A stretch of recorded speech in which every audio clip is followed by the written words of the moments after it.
I'm Paula Scott of the Bluffton Area Chamber of Commerce, and welcome to our December member breakfast. I don't know if I see anyone actually eating their breakfast today, but that does happen. Thank you all for joining me for our chamber reports, for our program on our local schools and university, and for our member announcements. So I'm going to start off with a great big thank you to our board. We have two departing members who have term limited out, Jason Brandt of Sumi Rico, Ohio, and Connie Cruz of Town and Country Flowers have been here since I joined the chamber as CEO, and they have just been really fantastic and all the work that they have done for us. Jason has been a secretary extraordinaire, providing us with our minutes and being a really fantastic executive committee member. And Connie has been so helpful as a downtown business owner, as someone who helped decorate the Blaze stage and who was just always plugged in to our business community. So a huge thank you from me to them. And I'm thrilled that our two new board members, NICKI KEUNEKE and Tony Pinks, are here. Tony, do you want to say hello for people who maybe haven't met you before? Sure. Yep. Good morning.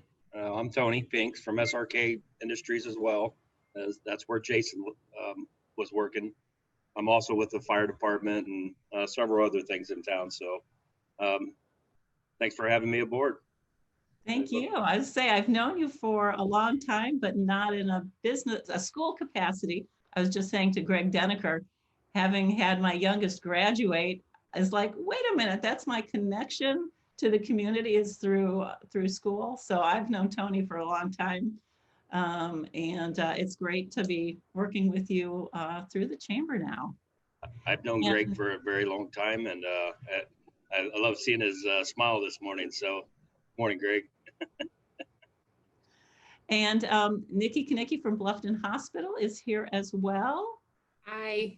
Yep, I'm Director of Operations at the Bluffton Hospital. I've been with Blanchard Valley Health System for close to 20 years now, 18 or 19 years, but worked at the Bluffton Hospital for the last 12 years now. So I'm really excited to be part of this board. Thank you so much for joining us. That's going to be wonderful to get to know you and to get to know more about the hospital as well through the chamber board. And I have to say, the chamber board has just been a wonderful support to the chamber, exceptionally supportive with the blaze of lights, not being able to host a parade. We had to really say, okay, what can we do that we've never done before to connect with the community and make sure that people enjoy the blaze? So last weekend, we had two events that were imagined by our board members. Our president, Mandy Gherkin Snyder, came up with the Santa's Caravan concept, and we had 90 cars register. I think we had more show up, and they drove in a caravan around town following Santa and Mrs. Claus on an antique fire truck. A whole bunch of people decorated their cars with lights. At least one vehicle had a Christmas tree with lights in the back. And it proved to be a lot of fun for both people in the caravan and for the families who watched them drive by. I talked to a couple of my neighbors, and they were just camped out on their front lawn and had a blast. I guess it took about 15 minutes for the caravan to go by. And so even though we're looking at this as a one-off, we want to go back to the old blaze. People were like, oh man, you got to do this again. So I'm super happy about that. We also had a free drive-in movie at the BFR, and Daniel Tinch worked with Simon Chan of SHC Entertainment and Technology, and they showed how the Grinch stole Christmas. And that went very well. Because it was free, I don't think people had to sign up, and we had, a waiting list. Well, not everyone who signed up showed up. So I think that maybe is the problem with things that are totally free. But it went really, really well. And I think Simon was just a hero. He even had jumper cables and started someone's car that wouldn't start when the movie was over. He just pulled out his jumper cables and got that person on the road to home afterwards. So a huge thank you to Daniel and Simon for that event. The Blaze of Lights is once again on Ohio Tourism's Holiday Lights Trail. And I'm really pleased to say that this year we have signs on our new signs. I don't know if you can see the tiny one here. We now have a little blaze temporary sign that has an arrow showing people where to go. And I think people from Bluffton are going to be visiting Holiday Lights elsewhere. And those people on the Holiday Lights Trail are sure to be coming to Bluffton to see our display as well. So very excited about that. For people who can't make it to Bluffton, who maybe normally come and visit family, we have created a video. And when I say we, I mean Derek Dukes, Kyle Gratz, Joel Steeman, and Marv Foster created a wonderful video with the town crier, Kevin Gratz, telling the Christmas story, introducing switch hitter Dan Bowden. We even have drone footage of the display. It looks amazing from a bird's eye view. So if you go to your agenda, I have the link there for you can watch it on Facebook and you can watch it on YouTube. You can share it with your family and friends. Kevin, as town crier, made me laugh and made me cry. He just did a fantastic job with that. We have also done something that's a little harder to share, but so I would appreciate any help on this that you can give us. We have a Giving with the Grinch campaign. Our theme for the Blaze is You Can't Stop Christmas from Coming, which is sort of the moral to the story, Dr. Seuss's story, You Can't Stop Christmas from Coming. So we decided to come up with a Giving with the Grinch campaign through United Way of Greater Lima. They have a landing page where you can go and make a donation to Bluffton area nonprofits. All of the funds raised will go to the nonprofits in our area. And you can also text. Oh, do I not have it right in front of my nose? I should have the number. But if you go to explorebluffton.com/Grinch, you can text to get a donation, and you can also click on the link to the landing page to make a donation. And then if your employees are taking part in a United Way giving campaign, the Grinch will come and visit you for a photo opportunity. Marlena Ballinger has the Grinch at her disposal, and he will come and visit you, and the Chamber will help you publicize the fact that your employees are very generously taking part in the United Way campaign. So that should be super fun. I expect to have a photo of the Grinch shortly. And this has been a labor of love for Marlena and her family. They have made a costume and have really gone above and beyond to make this happen.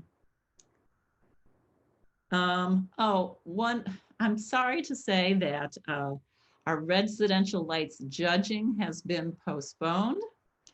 Our judges were supposed to go out on Wednesday night, and because of a family illness, that didn't happen. So residential lights judging has been postponed till next Wednesday. So I am just going to print the maps and distribute those,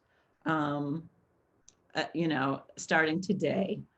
They'll be at Town Hall and they'll be at Marathon on Main Street. Normally we have a little red mailbox, and the wooden structure that was on is elderly and a little infirm. So the mailbox is not there this year, but Town Hall is going to be the nice, warm and dry place for our maps. All righty. We also have a business decorating contest. And with the pandemic, nobody is walking around with ballots. I have emailed ballots to all the downtown businesses, and I want to encourage you to vote. I think I had 5 votes out of 45 businesses. I only had 5 votes this morning. So I am going to, I don't know, I may have to get on the phone and twist some arms. We need your votes. Check your email for your ballot.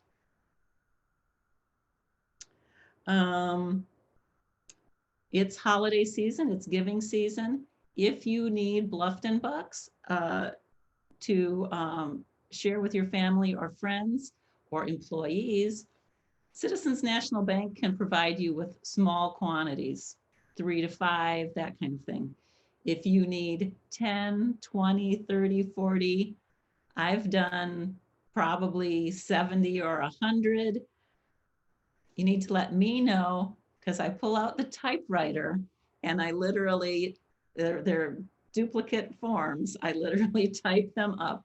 So please let me know if you need Bluffton bucks for holiday presents this year. And then it's the end of 2020. I guess that's a hooray. It's the end of 2020. It's time for membership renewals. And so I am going to be sending out the sponsorships, the Garland invoices, and the dues invoices all at one time. I'll email that, and then I'll do a follow-up mail, and your decal for 2021 will be in that mailing, and a statement will be in there too. So if you do have 3 things, it'll all be in one place.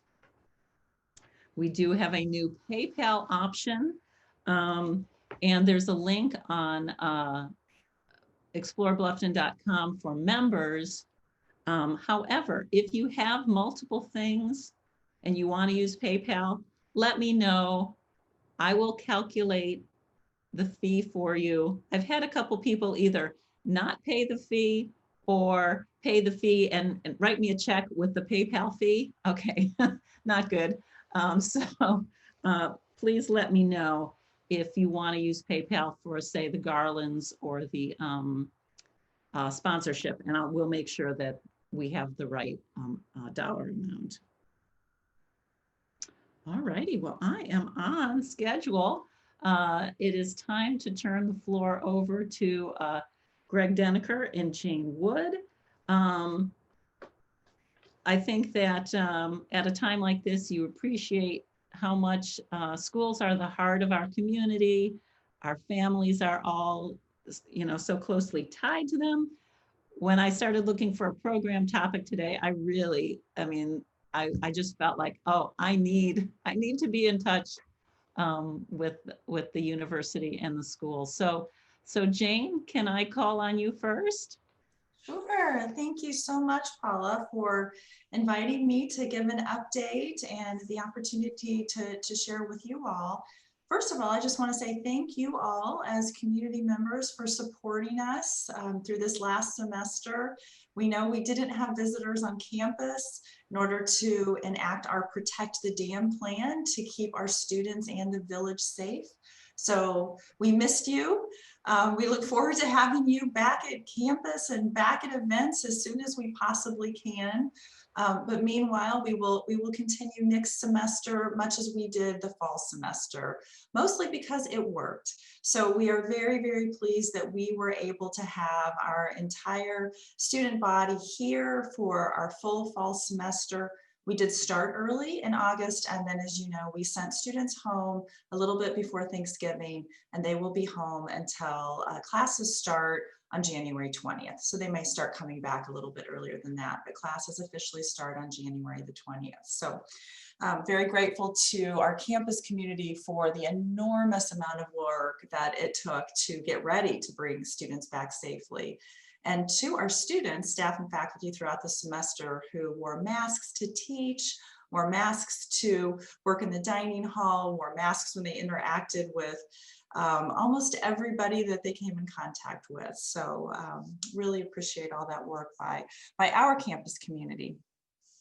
I want to spend just a little bit of time talking with you about our new strategic plan. And so give me just a minute and I'm going to share my screen with you. And then let me go up here. Okay, so as many of you know, because you were part of that process, we spent most of the academic year last year visiting with our campus community, with our community partners, with our alumni, with all kinds of people who have a stake in Bluffton's vision moving forward. So over the year, we checked in with people, we had a planning committee, and we had the board last June approve our new strategic plan for living out our mission through 2025. We have more than just what I'm going to show you here, but for the brevity of time, I want to highlight 4 particular initiatives that we're really excited about. Just a brief reminder here of all the great things that we do here at Bluffton and all of the really truly extraordinary work that we do in the community, in the region, and in the world. This is what our new strategic plan looks like. We have lived this so intimately for the last year and a half that we all know this very, very well. And I certainly don't expect anyone here to memorize it or remember it in any way other than a couple of things. You'll notice that our mission is at the bottom. That is because our mission is at the foundation of all that we do. And it is, if you look at this as a house, it is, again, the foundation. The initiatives form the pillars of the house. And then at the top is our vision that will guide the way in which we live out our mission for the next 5 years. So I want to just read you the vision because that is very important to us. And that is that Bluffton University will become a leader in community responsive academic programs and experiential learning that focus on well-being and emotional intelligence. Our students will graduate as discerning thinkers with resilient hearts for social justice and advocacy. So as a faith-based institution, we believe it is really incredibly important that our students graduate not only as discerning thinkers, but with the resilient hearts to go out into the world and continue to make it a better place. And so the initiatives that you see below are all designed to help us carry out this vision. So I'm going to just briefly go through 4 initiatives that you will see much more about if you haven't already. The first one is the Bluffton Blueprint, and this is our 4-year integrated experiential program designed to take every single student through the same class each year for 4 years so that they have a common experience that also links the experiential opportunities with their academic classroom experience. So the first year, ask the question, who am I? This is our Becoming a Scholar class. And we ask students in this class to really reflect on the self. So they do a strengths finder inventory, and then they go on fall break. We couldn't go this year, but we're planning for next year. Randy Keeler will be leading that initiative. They will go over fall break to the Great Smoky Mountains, the entire freshman class. I had to do a little bit of work with making sure our coaches were on board so that all of our teams could participate, but our entire freshman class will go to the Great Smoky Mountains for a vocation and spiritual retreat where they are out in nature, they're building community with each other, and they will do a little zip lining and that sort of fun thing too, but actually build community and think about who am I, what will be my spiritual path. And we don't expect them to have absolute answers, but we want them to really spend time reflecting individually and as a community on that process. And so their great adventure happens in their freshman year. Who am I? Their sophomore year, we asked them to think, who am I in community? And in this year, it is a living in community, experiential classroom. It's in the classroom, but also then they go out into the community. So they will be working in Bluffton, they will be working in Lima, and many internships to see what does it mean, and in nonprofits. So what does it mean to be a healthy community? They will be working at the Juvenile Detention Center, they will be working at Head Start, they will be having internships across the area to say, how do we have clean water? What does it mean to be a good community civil servant? And we piloted that course already. We've had rave reviews from that, so we're excited about that. Their junior year, of course, is Who Am I in the World? We have a long storied history of our cross-cultural study abroad experiences.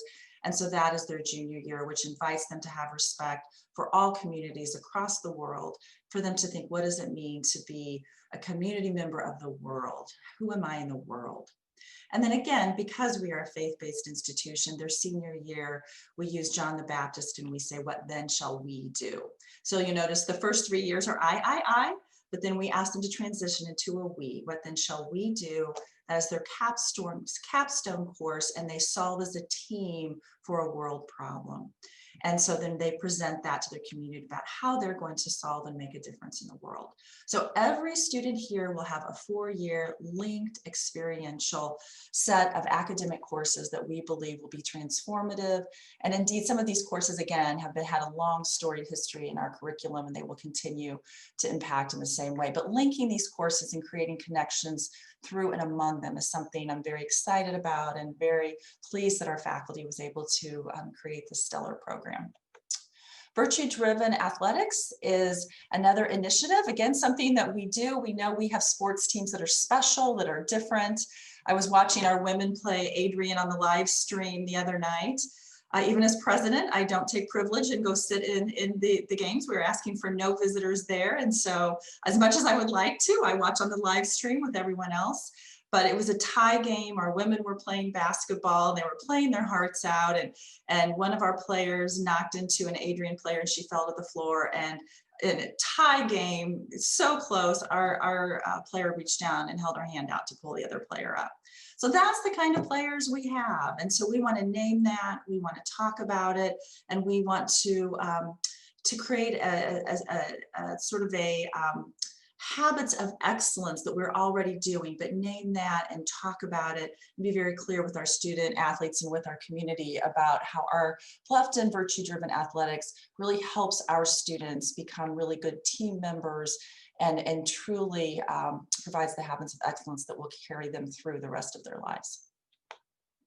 Also, of course, it is very important to us and near and dear to our mission and to our vision that we are very clear about the importance of diversity, equity, and inclusion.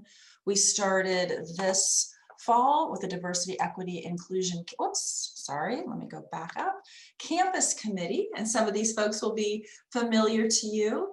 And so we are looking to make sure that we are having as equitable and inclusive community, a sense of belonging here on our campus. And we look forward to partnering more with the village and community partners in the future to make sure that everyone feels welcome and like they belong in both the village and in our campus. We also established a trustee committee on our board for diversity, equity, inclusion, who will also be working closely with me and with trustees again to make sure that we have both across and up and down a clear focus on diversity, equity, and inclusion.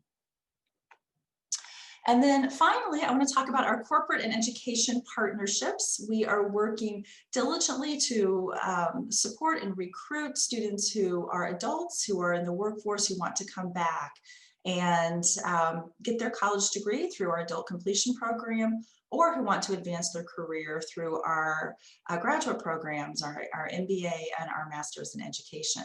So we are offering corporations partnerships where they can come and be a partner to us at no cost to them and their employees as benefits, and partners with us can have a discount on tuition for our Zoom classes. So you can talk with admissions with Shelby KEUNEKE if you are interested in learning more about our corporate and education partnerships.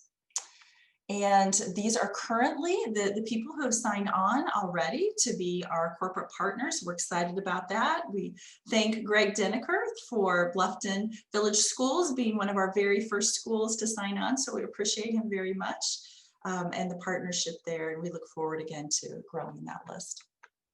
And then we just want to end with this beautiful scene from nature at sort of the stillness and peace that hopefully Christmas brings to you and to our campus and to our community, with a picture of the nature preserve, which has been such a gift, I know, to the village, but also to our students this year as they were able to relax in the nature preserve and maybe take their masks off a little bit if they were 6 feet away from somebody and be out in nature. So that is what I have for you all. Thank you for the opportunity to present.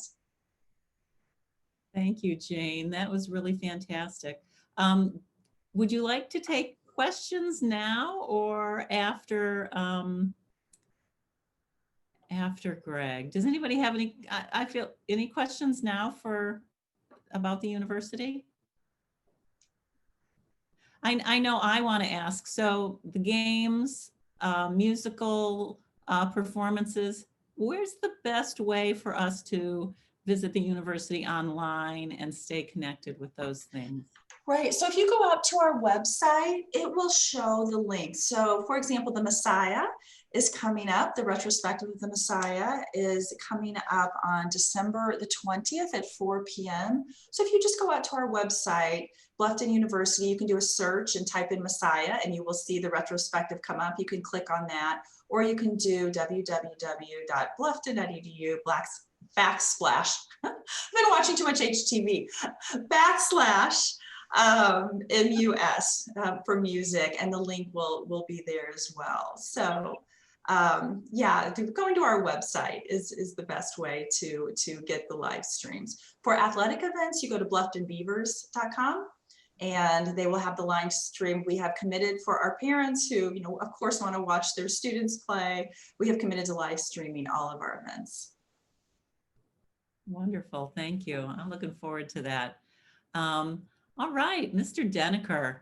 I was telling Greg how much I miss having someone in the Bluffton schools, my pipeline to what's going on. How are things going on Jackson Street these days? Well, overall, really well. I guess first of all, I just want to say this is going to be kind of an update on, COVID, because I think that's what the topic of the day is, and everyone's kind of thinking about that and how are things going and what's going on. And so that's going to be kind of the focus. Although a couple other things I'll add in as well. But first of all, I guess just a big thank you to our community, our parents, our staff, our students. While we've had obviously an uptick in the last month and a half, like, all of the region I think has, but overall our numbers have been, really solid in terms of not having a ton of cases. You see other reporting districts around the area and counties, and granted, maybe we'll be there at some point. Hopefully not, but you just never know. But I think a lot of that's from a lot of good decisions that our students, staff, parents, communities making, and hopefully that continues. Obviously, when you come into our school, it looks a lot different than what it does normally. Obviously, we're not having a lot of people come in, so most of you, I guess people aren't going to come in that much. We're not a real welcoming environment this year, sorry. But anyways, obviously, everyone's masked up. We're doing some breaks in the afternoon and morning for kids, and sometimes they walk outside, or when they do that, a little bit of a break, obviously. But overall, like I said, the kids have been wonderful, staff wonderful, like, just adhering to the rules and doing those things. When you look at how we've divided up classes and basically K5, especially even into K6, you know, they're basically in pods. So, you know, if you're in one third grade classroom, you really don't interact with anybody else in any other classroom except those kids that are in your classroom. So you're in that pod basically all day, even at lunch. In lunch, K through 2 is eating. Each of those grade levels are eating by themselves in the lunchroom. And then we have that spread out. Obviously, it's a pretty big area, so they're spread out all over. And then grades 4, 5, and 3rd, 4th, and 5th, they're all eating in the classroom. And again, kind of keeping in that pod so that if someone does contract the virus, you know, we have a limited number of traces that we have to do. When we have had traces, like at the middle school or high school, you know, on average, it's taking out about, in terms of quarantine, about 15, 17 kids per quarantine. We haven't had a ton of that because many times a family member may be sick, a parent or something, and a lot of times the family's just keeping those kids home until they figure that out, you know what I mean? And so the kid hasn't had it, or maybe the child gets it later on. So some of the alerts that you see that come out, those kids haven't been in school. Some of them haven't been in school for a week. And then all of a sudden they've tested positive, or I've seen the symptom and then went to test, but they weren't around any kids in terms of the quarantine thing. That's probably a lot more than you want to know, right? So I'll try to move along a little faster. But anyways, overall, it's been really good. I got to give a big shout out to Sarah Jepson, our new school nurse. So Joyce Suter retired after many years with the district, and Joyce Suter did a great job. And Sarah has come on last spring, about a month before the pandemic broke out in March. But anyways, she's been wonderful, just keeping track of everything, keeping in contact with the parents, staff, and just been really doing a great job, you know, evenings, weekends, all day. So it's been going really well. You know, our schedule obviously is different from what it has been. We obviously are going 4 days a week in person, and then on Fridays we're all remote. And we're doing that for a number of reasons. One, our staff is teaching in both platforms, which isn't easy. Some of our staff have more than others in terms of the number of kids that are in the remote setting. So we have about 10% of our students.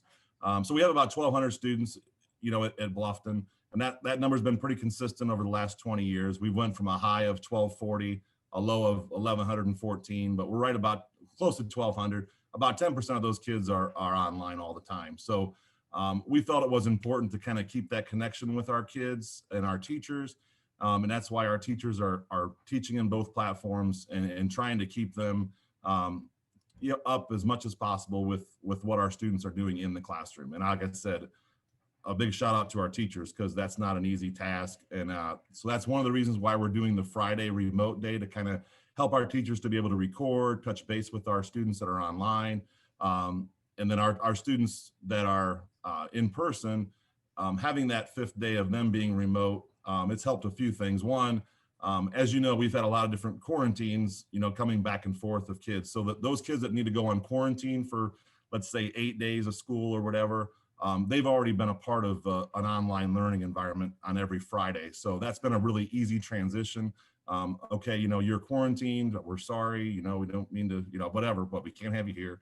But yet they've already been a part of the Google Classroom, which is what we're using as our platform for our online learning. So most of it's through Zoom or Google Meet, but like I said, having those students in the platform has obviously been important. We realize it's not the greatest for parents. We understand that last day of that Friday, you know, is they have to figure out, you know, what to do with their kids, and we apologize for that. But we really think that, you know, as far as serving all of our students to the best possibility that we can, we feel like that's the best way we're doing it right now. And so anyways, that's a little bit about that. Extracurricular activities. If you go to our website, www.blufftonschools.org, which is a new website, by the way. Oh yeah, it's a lot better than what it was.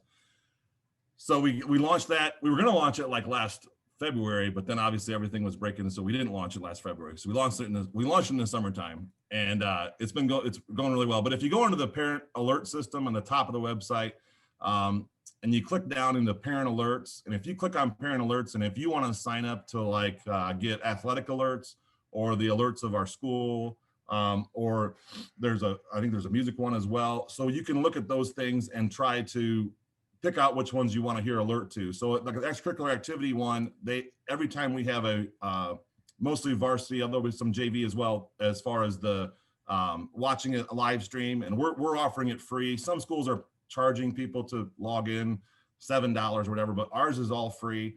Well, not always all free, because sometimes WOSN takes the or whatever. But anyway, for the most part. All right, now I'm rambling, aren't I? I'm sorry, I'm rambling into my computer. And all right, so for the most part, it's free, and you click on that link that's sent out to your text alert if you sign up on your parent alert system, and then you can click it and watch the game, whatever game that is: girls basketball, boys basketball, wrestling, so all those types of things. Okay, all right. So the same thing we're doing with our drama club, our choirs, our bands. So we've done some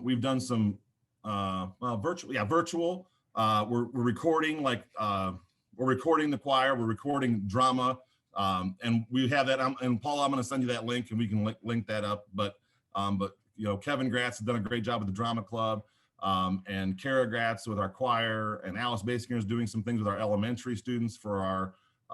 Obviously, we're not having a huge Christmas concert. That would not be a good idea right now, would it? Packing the high school gym, like many of you have been there.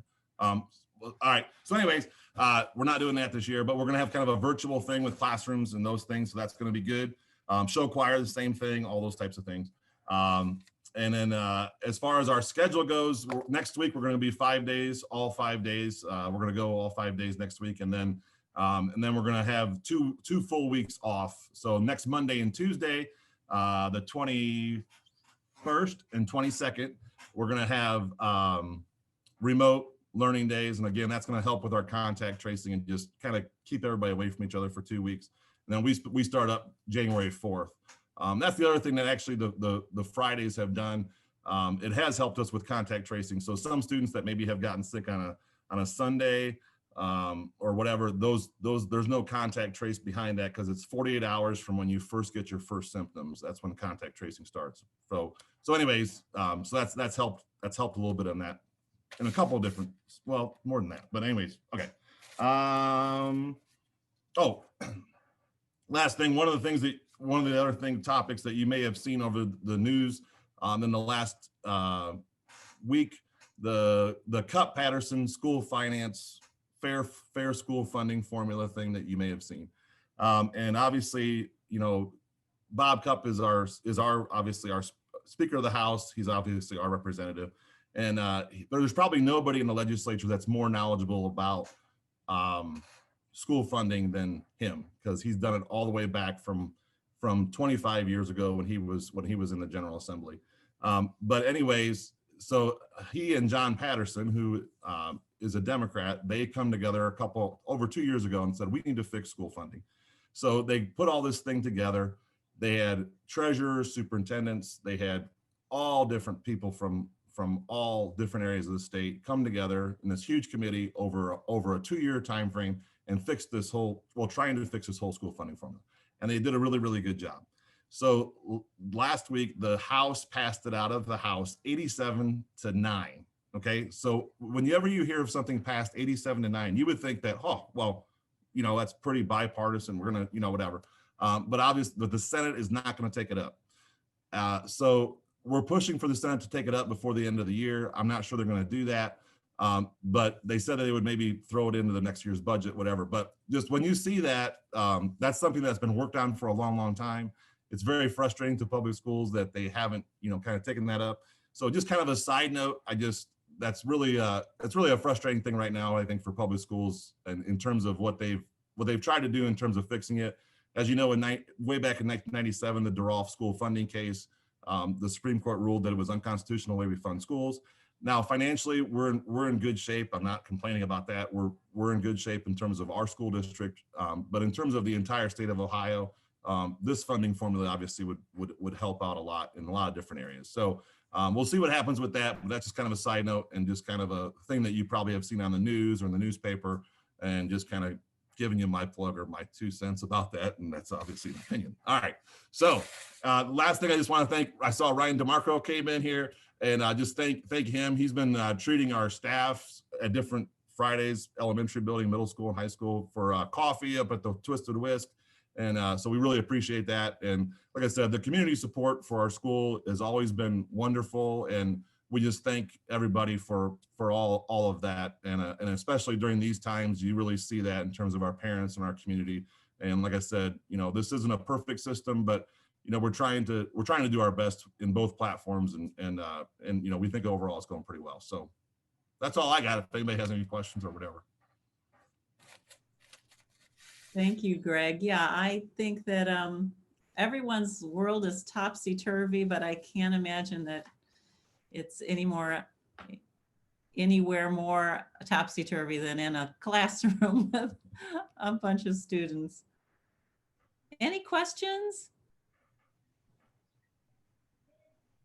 I know the question I have in my mind is, do you have any words of wisdom for parents on supporting new college freshmen or high school seniors, or I don't know. My impression is that maybe the younger kids handle it easier than the older kids. Is that true?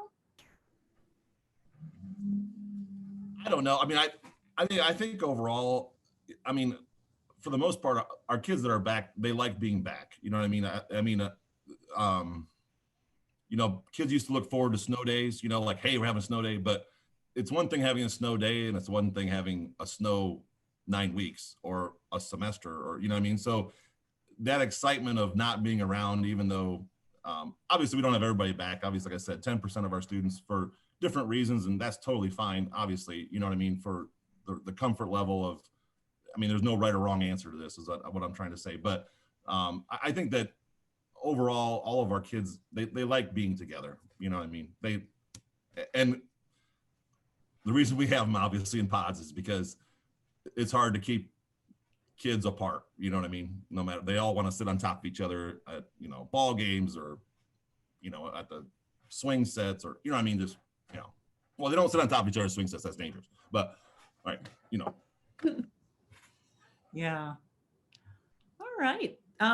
Thank you so much for that program. I will be sharing information on Monday's follow-up email, so that the things that we talked about, you'll have the backup on that.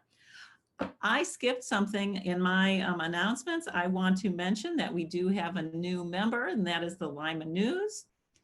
Jennifer Fitzpatrick is our contact there. I have Fitzgerald on the agenda. That is incorrect. So that's $5 right there that I claim for myself. And now we can go to our member announcements. And so I think I see Sally here has some announcements for book reviews in 10,000 Villages. Yeah. So good morning. I'm Sally Weaver-Summer, chair of the Etc. Shop Inc. board. And just want to say a few words about our 3 shops first before I do the introductions. So we really, we are bookends to the shopping district of Bluffton. On the north end, we have our Etc. Shop, which is a thrift store. And if you haven't been in there, you better get in there right away. It's the most beautiful thrift shop you'll ever see. We refurbished that building that used to be the glove factory, and want you all to get in there.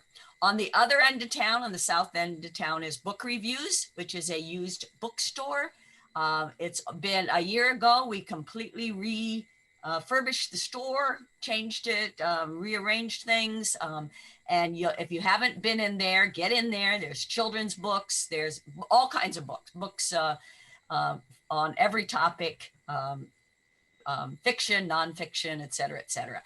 So, and then in between the two, well, just a couple doors down from Book Reviews, or up, whichever you want to look at it, is our 10,000 Villages store. The thrift store and the bookstore are selling used items. All the proceeds from those sales, the net income from the sales goes to Mennonite Central Committee, which is a development, relief, and peace organization around the world. Our 10,000 Villages store is different.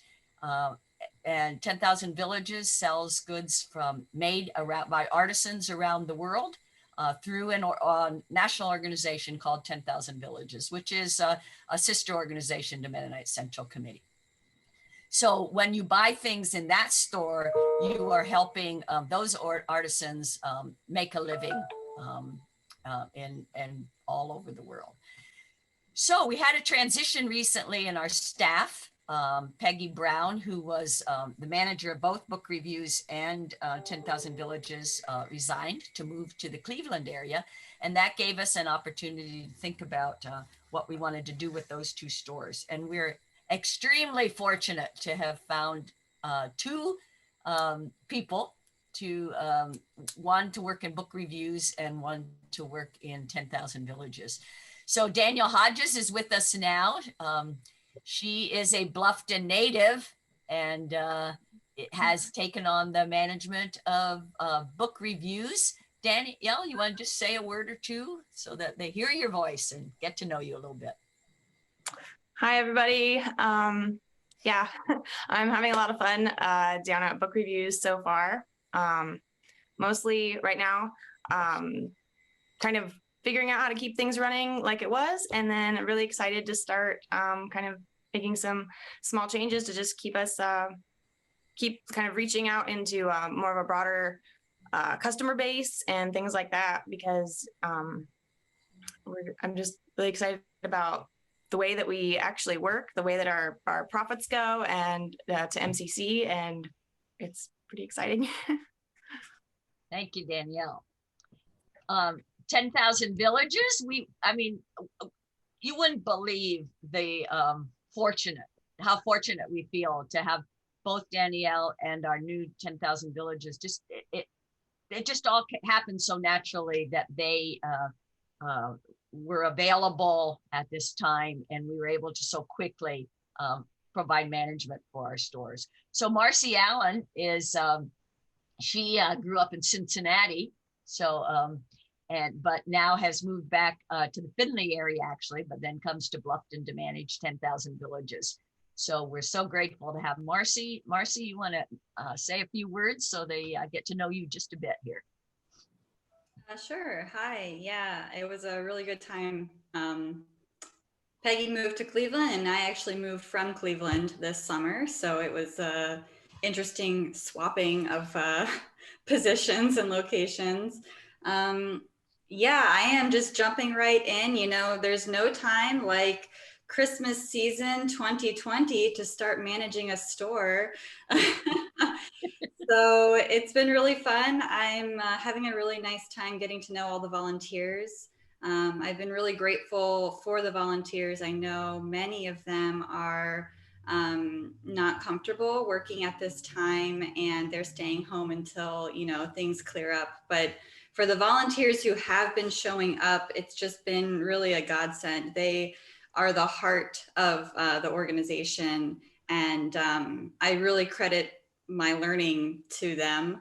So I've been really fortunate to meet and work with all of them.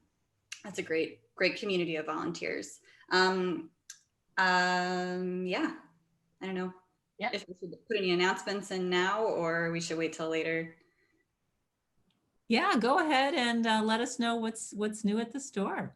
All right. Well, first off, we have restocked our coffee, tea, and chocolates. So if you have any last minute gifts you need to grab, or you want to restock your pantry, everything has been restocked. So come on by and get your favorites. We do have a promotion starting on Saturday, and it's going to be a long one, so you've got some time to think about it. We're going to be doing a 25% off sale that includes jewelry, holiday decorations, and all of our winter wear. So come and get it while it's in the store, because this stuff might go kind of fast. And we also have some teachers out there I know have coupons. So those expire at the end of December. So if you know it, if you have teachers who have a coupon to use, tell them to get in the store and use that, or they'll miss out on that deal. Yeah, and I want to thank, we are working with First National Bank. They have offered volunteer hours. So it's really been a really nice collaboration with the First National Bank to have volunteers come in. It's a great group to share their time with us. Yeah, that's all. Thank you. If you have any photos to share, we would be happy to spread the word on that. Which part specifically?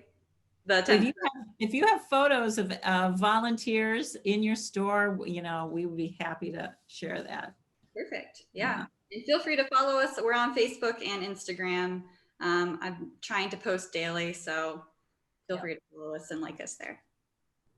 I want to make one comment additional about volunteers. We always can use new volunteers. So if any of you have volunteer programs in your businesses, please remember our 3 shops. They all could use volunteers. Or if you have family members or friends who recently retired or whatever situation in life they are, they're great places to work.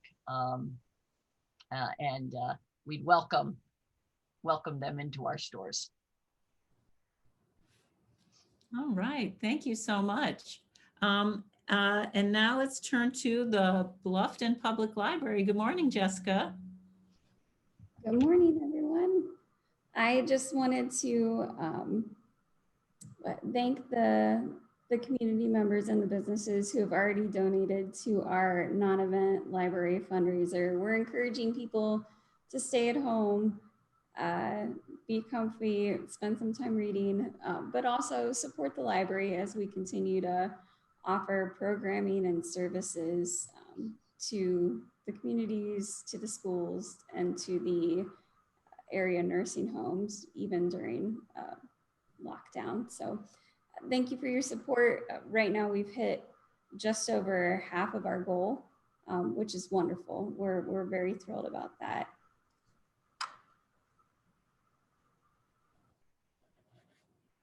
And that's something that people can find on both Facebook and your website?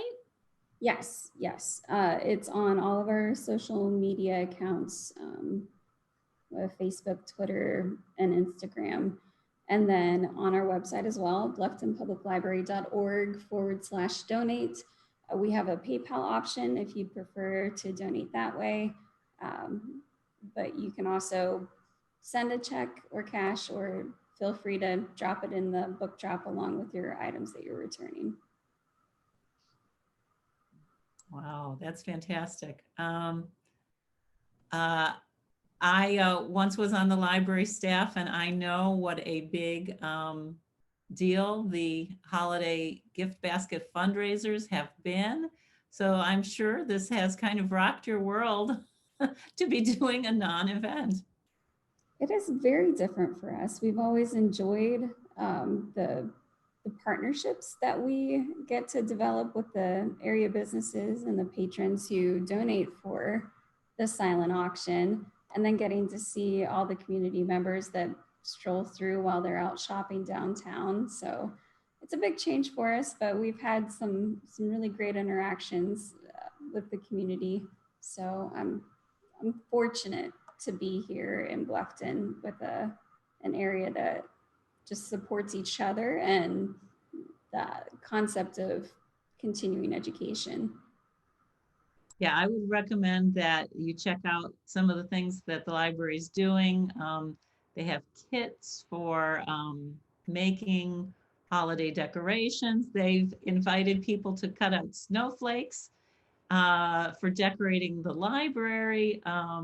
They're just super creative, and if you haven't been following them, I recommend it. I enjoy it very much.